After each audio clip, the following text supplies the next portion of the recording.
नमस्कार दोस्तों। आज हम शुरू कर रहे हैं MPS 004 की यूनिट नंबर 1, जिसका शीर्षक है comparative politics, nature, significance and evolution, यानी तुलनात्मक राजनीति, स्वरूप, महत्व और विकास। तुलनात्मक राजनीति राजनीति विज्ञान की एक ऐसी उपशाखा है जो सिर्फ विषय की जानकारी नहीं बल्कि एक वैज्ञानिक पद्धति को अपनाने पर जोर देती है। और इसकी खास बात यह है कि इसका नाम किसी विषय वस्तु यानी सब्जेक्ट मैटर पर नहीं बल्कि मेथड यानी पद्धतियों पर आधारित है। यानी ये एक मेथोडोलॉजिकल अप्रोच है। इसमें स्टडी का तरीका ज्यादा मायने रखता है, न कि सिर्फ कंटेंट या विषय वस्तु। इस फील्ड में बहुत क्लियर बाउंड्रीज नहीं है क्योंकि ये मेथड और सब्जेक्ट दोनों का कॉम्बिनेशन है। कुछ स्कॉलर्स इसे मैसी सेंटर कहते हैं। उनका मानना है कि तुलनात्मक राजनीति का कोई क्लियर सेंटर नहीं है, यानी इसमें बहुत सारी चीजें इधर उधर होती हैं। तुलनात्मक राजनीति का फोकस होता है कंपेयर करने पर, और ये हमें सिखाता है कि कैसे पॉलिटिकल फिनोमिना यानी राजनीतिक घटनाओं को वैज्ञानिक तरीके से कंपेयर किया जाए। जब भी हम किसी एक देश की राजनीति को स्टडी कर रहे होते हैं, तब हम अनजाने में ही किसी अन्य देश से उसकी तुलना कर रहे होते हैं। तुलनात्मक राजनीति हमें वो वैज्ञानिक तरीके देता है जिनसे तुलना सही और गहराई से की जा सकती है। पहले तुलनात्मक शासन प्रणाली या तुलनात्मक सरकार एक सब डिसिप्लिन के तौर पर मौजूद था, लेकिन तुलनात्मक राजनीति एक नया फील्ड है जिसे सेकेंड वर्ल्ड वॉर के बाद और अधिक विस्तार मिला, क्योंकि दुनिया भर में कई नए देश आजाद हुए और उनकी राजनैतिक संरचनाओं का तुलनात्मक अध्ययन जरूरी हो गया। 1980 के दशक तक इस क्षेत्र को विस्तार मिला और फिर बाद में रुक सा गया, लेकिन हाल के सालों में इसमें फिर से इंटरेस्ट बढ़ा है, खासकर जब से कंपैरेटिव पब्लिक पॉलिसी यानी तुलनात्मक सार्वजनिक नीति जैसे नए क्षेत्र उभरे हैं। तो ये था हमारा तुलनात्मक राजनीति का एक छोटा सा इंट्रोडक्शन। अब अगली स्लाइड में हम समझेंगे कि तुलनात्मक राजनीति क्या है और इसका विकास कैसे हुआ। आइए अब समझते हैं कि तुलनात्मक राजनीति क्या है और इसका मूल उद्देश्य क्या है। इसका मूल उद्देश्य है दुनिया के अलग अलग देशों के बीच समानताओं और भिन्नताओं को समझना।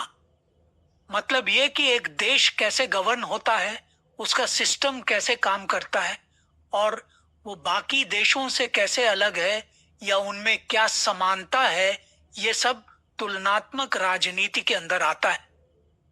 अब बात करते हैं इनके अप्रोच यानी दृष्टिकोण की। इसमें दो तरह के दृष्टिकोण होते हैं। पहला दृष्टिकोण है पारंपरिक दृष्टिकोण यानी ट्रेडिशनल अप्रोच।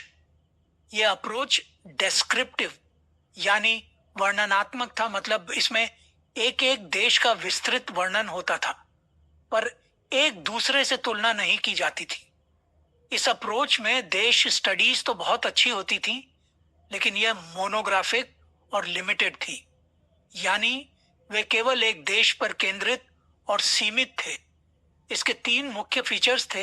पहला संकीर्ण यानी पैरोकियल था, जो सिर्फ यूरोप पर फोकस करता था।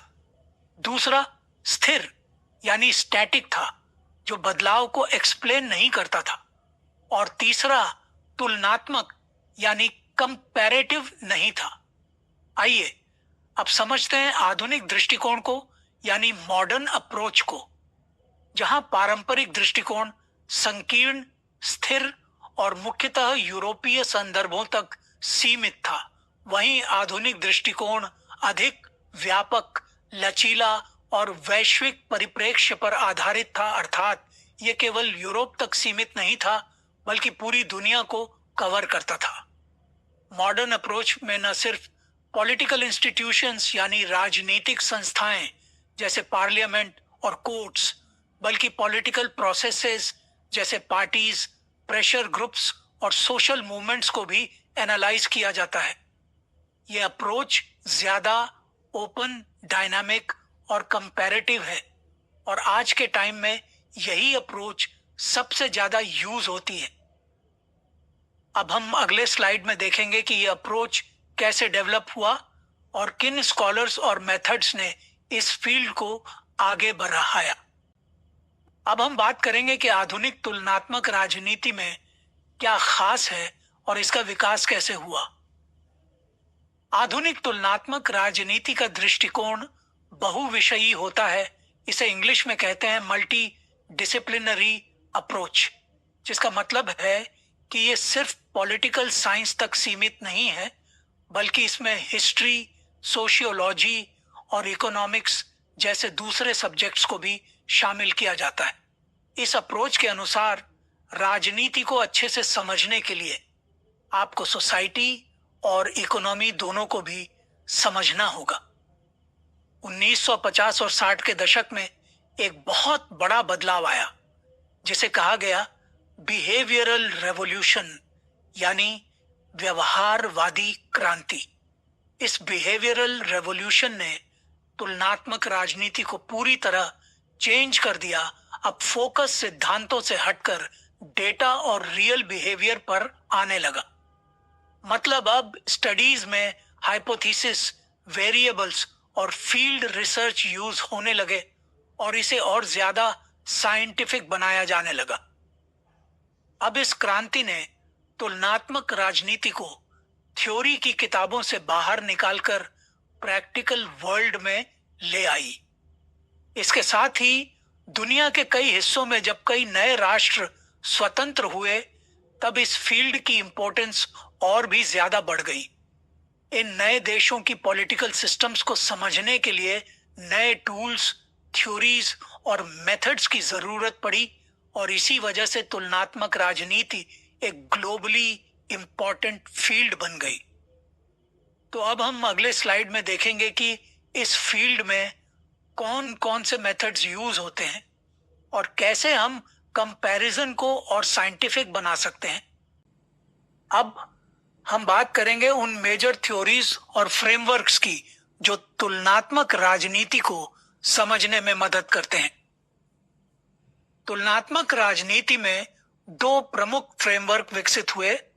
पहला सिस्टम्स अप्रोच, जिसे हिंदी में प्रणाली दृष्टिकोण कहते हैं, और दूसरा स्ट्रक्चरल फंक्शनल एनालिसिस, जिसे संरचनात्मक कार्यात्मक विश्लेषण कहा जाता है। इन दोनों अप्रोच ने सोसाइटी या समाज को एक सिस्टम की तरह देखा, जिसमें डिफरेंट पार्ट्स और इंस्टीट्यूशंस अपने अपने फंक्शंस परफॉर्म करते हैं। सिस्टम्स अप्रोच का मानना है कि जैसे बॉडी में ऑर्गन्स होते हैं, वैसे ही सोसाइटी में भी पॉलिटिकल, सोशल और इकोनॉमिक सिस्टम्स होते हैं जो आपस में इंटरकनेक्टेड होते हैं। और स्ट्रक्चरल फंक्शनल एनालिसिस, जो सोशियोलॉजी से लिया गया है, यह कहता है कि हर पॉलिटिकल सिस्टम में कुछ बेसिक स्ट्रक्चर्स और फंक्शंस होते हैं, चाहे वो देश डेवलप्ड हो या डेवलपिंग। इन अप्रोचेस ने यह आइडिया दिया कि सभी सोसाइटीज या समाज सिंपल से कॉम्प्लेक्स की तरफ, यानी पारंपरिकता से आधुनिकता की तरफ मूव करते हैं। इसको हम पॉलिटिकल डेवलपमेंट और मॉडर्नाइजेशन के बड़े थ्योरीज के रूप में भी जानते हैं, जो ये समझने में हेल्प करते हैं कि सोसाइटीज कैसे चेंज होती हैं।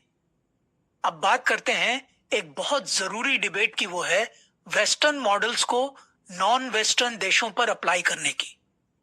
पश्चिमी देशों से निकले सिद्धांत जैसे कि बहुदलीय प्रणाली यानी मल्टी पार्टी सिस्टम, संघीयता यानी फेडरलिज्म आदि को गैर पश्चिमी देशों पर लागू करने पर बहस शुरू हुई कि क्या इन्हें उसी रूप में नॉन वेस्टर्न और न्यूली इंडिपेंडेंट देशों में यूज किया जा सकता है। कई स्कॉलर्स ने कहा कि नहीं, हर देश का हिस्टोरिकल और कल्चरल बैकग्राउंड अलग होता है, इसलिए एक सिंगल मॉडल सब पर फिट नहीं हो सकता। और ये बहस आज भी चल रही है कि हमें वेस्टर्न थ्योरीज कैसे और कितना लोकलाइज करके यूज करना चाहिए। अब हम अगली स्लाइड में देखेंगे कि तुलनात्मक राजनीति में कौन कौन से मेथड्स यूज होते हैं और उनके स्ट्रेंथ्स और वीकनेस क्या हैं। अब बात करते हैं एक बहुत ही इंपॉर्टेंट रिसर्च टूल की, जिसे कहते हैं तुलनात्मक विधि। इसे इंग्लिश में कहते हैं कंपैरेटिव मेथड, और इसका मुख्य उद्देश्य है अलग अलग वेरिएबल्स के बीच के संबंधों को समझना।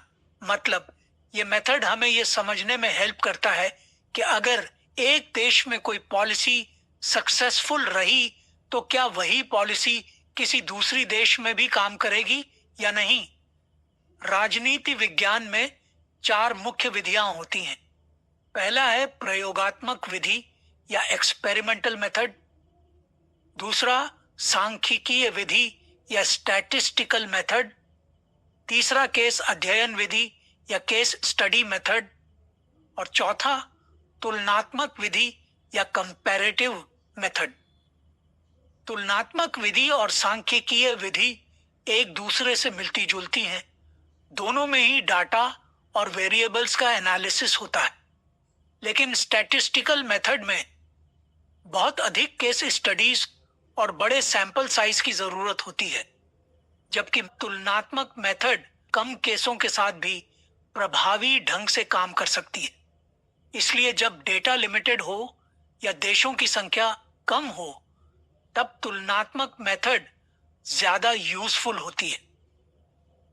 इस मेथड में हम 2 या ज्यादा देशों को लेकर कॉमन और डिफरेंट फैक्टर्स को एनालाइज करते हैं और ये पता लगाने की कोशिश करते हैं कि कौन कौन से फैक्टर्स किसी पॉलिटिकल आउटकम को इन्फ्लुएंस करते हैं। तो अब हम अगली स्लाइड में देखेंगे कि इस तुलनात्मक मेथड के अंदर कौन कौन से प्रोसेस लिमिटेशंस और प्रैक्टिकल चैलेंजेस होते हैं।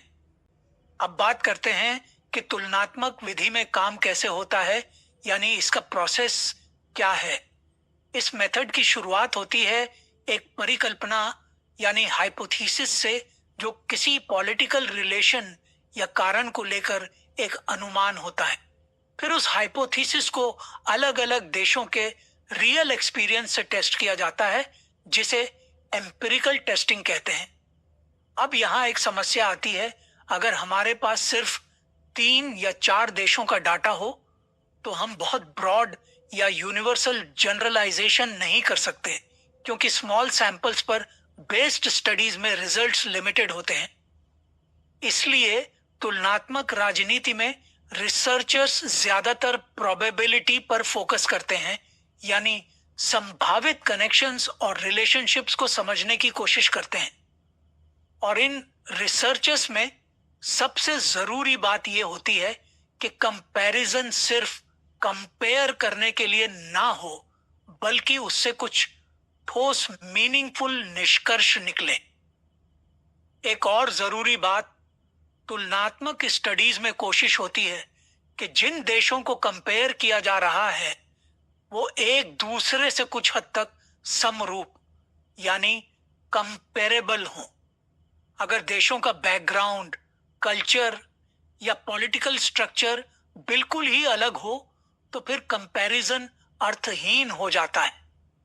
कहने का तात्पर्य यह है कि तुलनात्मक विधि का यूज सिर्फ कंपेयर करने के लिए नहीं, बल्कि थ्योरी बनाने और समझ को गहरा करने के लिए होता है। अब अगली स्लाइड में हम देखेंगे कि रीजनल अप्रोच और स्टेट लेवल कंपैरिजन कैसे तुलनात्मक स्टडीज को और मजबूत बनाते हैं। अब हम बात करेंगे तुलनात्मक विधि के उस पहलू की जो इसे और ज्यादा एप्लीकेबल बनाता है, यानी क्षेत्रीय दृष्टिकोण की। इसे इंग्लिश में कहा जाता है रीजनल अप्रोच, जिसमें एक ही रीजन के देशों को कंपेयर किया जाता है। जैसे एशिया या लैटिन अमेरिका के देशों को, जो कल्चर, हिस्ट्री और इकोनॉमिक बैकग्राउंड में कुछ हद तक एक जैसे ही होते हैं, इन देशों की तुलना ज्यादा मीनिंगफुल होती है, क्योंकि ये देशों कई फैक्टर्स में समान होते हैं और उनके बीच के डिफरेंस को भी सही तरीके से पहचाना जा सकता है।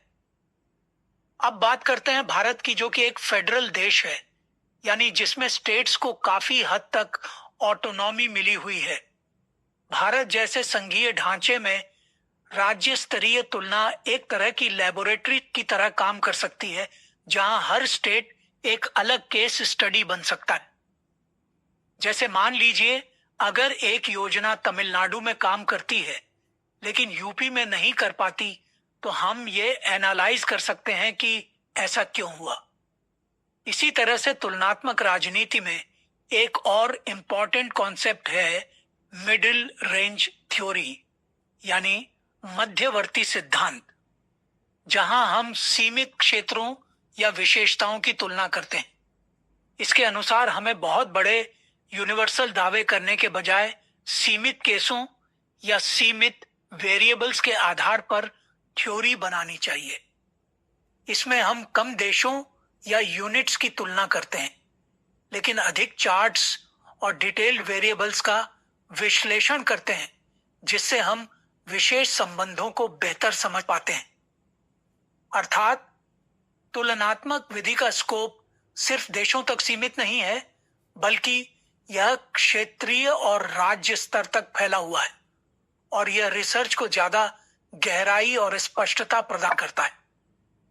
अब अगली स्लाइड में हम केस स्टडी मेथड के बारे में बात करेंगे, जो तुलनात्मक मेथड की एक और स्ट्रॉन्ग सपोर्टिंग टेक्निक है। अब बात करते हैं केस स्टडी मेथड की, जो तुलनात्मक राजनीति का एक और इम्पॉर्टेंट एलिमेंट है। केस स्टडी यानी केस अध्ययन एक ऐसा मेथड है जिसमें किसी एक देश या केवल कुछ देशों पर डिटेल में स्टडी की जाती है। ये मेथड खासकर तब यूजफुल होती है जब हम किसी स्पेसिफिक पॉलिसी, सिस्टम या इवेंट को गहराई से समझना चाहते हैं। केस स्टडी मेथड तुलनात्मक विधि से जुड़ी होती है। जब किसी एक विषय या राजनीतिक सिद्धांत को अलग अलग देशों के समान केसेस पर लागू किया जाता है, तो यह समझने में मदद मिलती है कि वह थ्योरी कितनी वैलिड है, और इससे सिद्धांत निर्माण यानी थ्योरी बिल्डिंग की संभावना बनती।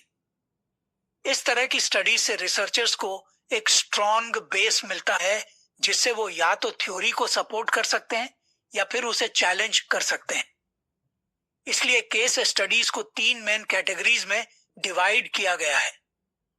पहली थ्योरी कंफर्मिंग यानी सिद्धांत पुष्टि करने वाली केस स्टडी, दूसरी थ्योरी इन्फर्मिंग यानी सिद्धांत खंडन करने वाली केस स्टडी, और तीसरी एनालिटिकल यानी विश्लेषणात्मक केस स्टडी, जो किसी थ्योरी को और बेहतर तरीके से समझने में मदद करे। तो केस स्टडी सिर्फ एक देश की कहानी नहीं होती, बल्कि एक ऐसा टूल है जिससे हम थ्योरीज को टेस्ट और इंप्रूव कर सकते हैं। अब हम अगले स्लाइड में चर्चा करेंगे तुलनात्मक राजनीति के समकालीन महत्व पर, जहां हम देखेंगे कि आज के टाइम में ये फील्ड क्यों ज्यादा प्रैक्टिकल और पॉलिसी कनेक्टेड होती जा रही है। अब हम बात करते हैं तुलनात्मक राजनीति के समकालीन महत्व की, यानी आज के समय में तुलनात्मक राजनीति का क्या महत्व है। शुरुआती दौर में तुलनात्मक राजनीति का मुख्य फोकस सामाजिक संरचना यानी सोशल स्ट्रक्चर पर था, जिसे इनपुट साइड भी कहा जाता है। इनपुट साइड से मतलब है वे कारक या फैक्टर्स जो राजनीति को प्रभावित करते हैं, जैसे समाज की क्लास स्ट्रक्चर, जाति व्यवस्था, धर्म और संस्कृति। इन पहलुओं को देखकर यह समझने की कोशिश होती थी कि लोग राजनीतिक प्रक्रिया में कैसे भाग लेते हैं। लेकिन समय के साथ शोधकर्ताओं का ध्यान संस्थागत विश्लेषण यानी इंस्टीट्यूशनल एनालिसिस की ओर बढ़ा। अब उनका फोकस राजनीतिक संस्थाओं जैसे संसद, न्यायपालिका और कार्यपालिका के अध्ययन पर केंद्रित होने लगा। इस एनालिसिस में 2 प्रकार के शासन पर ध्यान दिया गया है। पहला डेमोक्रेटिक यानी लोकतांत्रिक शासन और दूसरा अथॉरिटेरियन यानी अधिनायकवादी शासन। यानी ये देखा गया कि कौन सी इंस्टीट्यूशंस किन सिस्टम्स में कैसे काम करती हैं और उनका स्टेबिलिटी पर क्या असर होता है। इसलिए उस समय स्टेबल इंस्टीट्यूशंस पर बहुत जोर दिया गया। यह माना गया कि अगर इंस्टीट्यूशंस मजबूत और स्टेबल हों तो पॉलिटिकल सिस्टम भी अच्छा परफॉर्म करता है। तो इस फेज में तुलनात्मक राजनीति धीरे धीरे सिर्फ सोसाइटी से हटकर इंस्टीट्यूशंस की इनसाइड वर्किंग को समझने पर केंद्रित हो गया।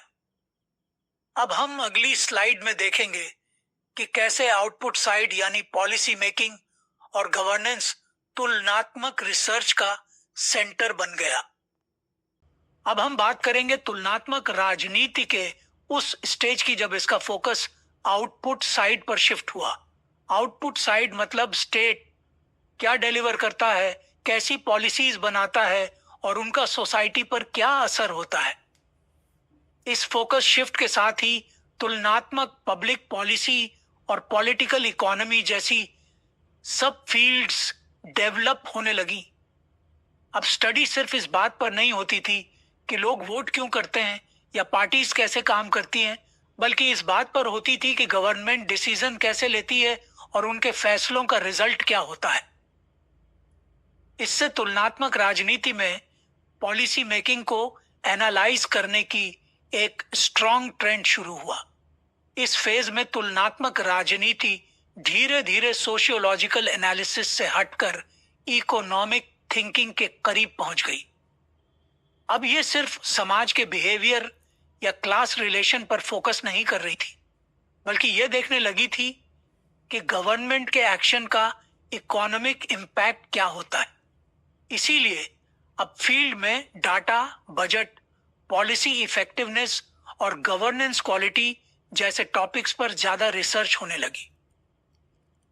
तुलनात्मक राजनीति अब एक सक्रिय और आउटपुट केंद्रित फील्ड बन चुकी थी, जहां मुख्य सवाल यह था कि राज्य क्या करता है और क्यों करता है। अब हम अगली स्लाइड में देखेंगे कि कैसे इस फील्ड में अब स्टेट को पब्लिक चॉइस की तरह देखा जाने लगा और इसका क्या मतलब होता है। अब हम बात करेंगे तुलनात्मक राजनीति के उस स्टेज की जहां राज्य और पब्लिक चॉइस को एक नए एंगल से देखा जाने लगा। इस दौर में राज्य की भूमिका को पुनः केंद्र में लाया गया और राजनीति को सार्वजनिक विकल्प के रूप में देखा गया, यानी स्टेट को एक ऐसा एक्टर माना गया जो विभिन्न विकल्पों में से किसी एक नीति को चुनता है और राजनीति को सिर्फ दलों या नेताओं की दृष्टि से नहीं बल्कि एक व्यापक प्रक्रिया के रूप में समझा जाने लगा। इस अप्रोच में पूरा फोकस उस प्रोसेस पर होता है जिसमें नीति बनाई जाती है, उसे लागू किया जाता है और लोगों तक उसका असर पहुंचता है। यानी इसमें निर्णय निर्धारण, कार्यान्वयन और मांग प्रतिक्रिया जैसी सभी चीजों को विश्लेषण में शामिल किया गया।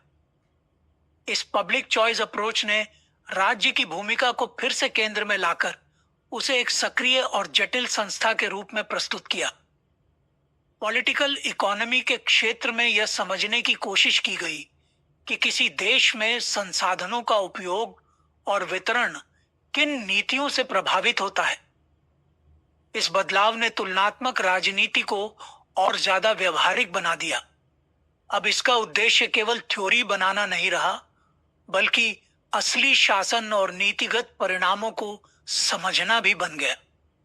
और यह फील्ड पूरी तरह से पॉलिसी ओरिएंटेड और डेमोक्रेटिक प्रोसेस से जुड़ गई। तो अब आखिरी स्लाइड में हम एक नजर डालेंगे उन सभी मुख्य बिंदुओं पर जो आज हमने पढ़े कि तुलनात्मक राजनीति का विकास क्रम कैसे रहा और आज ये फील्ड किस दिशा में बढ़ रही है। आज की क्लास में हमने देखा कि तुलनात्मक राजनीति किस तरह एक पारंपरिक, सीमित और वर्णनात्मक दृष्टिकोण से एक आधुनिक, विश्लेषणात्मक और वैज्ञानिक फील्ड बन चुकी है। शुरुआत में इसका फोकस केवल संस्थाओं की तुलना तक सीमित था, लेकिन अब इसमें राजनीतिक प्रक्रियाएं, सामाजिक संरचनाएं, सार्वजनिक नीतियां और आर्थिक कारक भी शामिल हो चुके हैं। इसका मतलब है कि तुलनात्मक राजनीति अब एक मल्टी डिसिप्लिनरी अप्रोच को अपनाती है, जिससे यह और ज्यादा रिलेवेंट और एप्लीकेबल बन गई है। यह फील्ड अब केवल थ्योरी तक सीमित नहीं है, बल्कि आज की वास्तविक राजनीति और गवर्नेंस से भी जुड़ी हुई है।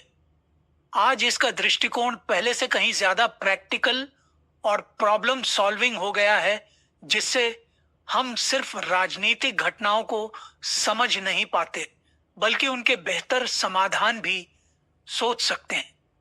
हालांकि तुलनात्मक विधि की कुछ सीमाएं भी हैं, जैसे सीमित सैंपल साइज और निष्कर्षों को सामान्यीकृत करने की कठिनाई। फिर भी यह विधि राजनीतिक विज्ञान को एक मजबूत वैज्ञानिक आधार प्रदान करती है।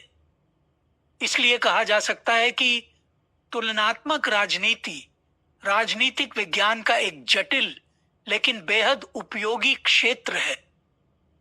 यह एक ऐसा क्षेत्र है जिसे हर गंभीर छात्र को समझना चाहिए, क्योंकि आज यह फील्ड पारंपरिक दृष्टिकोण से निकलकर एक आधुनिक, बहुविषयी और नीति केंद्रित दिशा की ओर बढ़ चुकी है। इस सेशन में हमारे साथ जुड़ने के लिए बहुत बहुत धन्यवाद। आज हमने जाना कि तुलनात्मक राजनीति कैसे एक पारंपरिक अध्ययन से विकसित होकर एक आधुनिक, विश्लेषणात्मक और नीति केंद्रित क्षेत्र बन गई है। अब अगले सेशन में हम प्रवेश करेंगे यूनिट 2 में, जिसका शीर्षक है तुलनात्मक दृष्टिकोण और पद्धतियां। वहां हम समझेंगे कि सिस्टम्स अप्रोच, संरचनात्मक कार्यात्मक विश्लेषण और पब्लिक पॉलिसी दृष्टिकोण जैसे फ्रेमवर्क्स राजनीतिक प्रणालियों की तुलना में कैसे मदद करते हैं।